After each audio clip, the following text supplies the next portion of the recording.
গুড় তো খাচ্ছেন, গুড়টা হতে হবে গুড়ের মতো। আপনি যেটাই খাবেন সেটা হতে হবে সেটার মতোই। প্রত্যেকটা জিনিস হতে হবে তার নিজ গুণের উপরে। যে যদি সেটার সাথে কেমিক্যাল, চিনি মিশ্রণ থাকে ভেজালের ভিড়ে, এখন তো বর্তমানে যে ভেজালের সময়, এটা তো বলা বাহুল্য, এটা তো না বলাই উত্তম, আর বলাটাই গুণা। ব্যবসা যেটা ব্যবসার মতোই হতে হবে। আমরা ছোটকাল থেকেই জানি যে সততা ব্যবসার মূলধন। কারোর ভিতরে যদি সততা না থাকে তাহলে সেই ব্যবসার কোনো মূলধন নেই।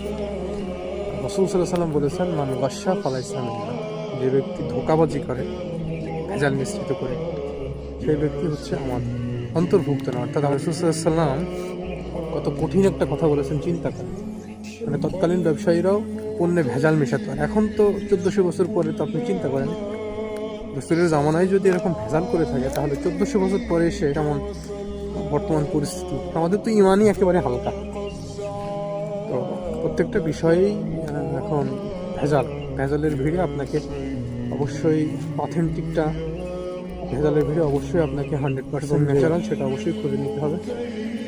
আমি আসছিলাম সব আমাদের যেই গুড়ের উৎপন্ন হয় সেটা বাগান পরিদর্শনে। আমরা এখন চলে যাচ্ছি। ভেজালের ভিড়ে আপনাকে অবশ্যই সঠিকটা খুঁজে নিতে হবে, এটা আপনার দায়িত্ব। এবং যিনি ব্যবসা করবেন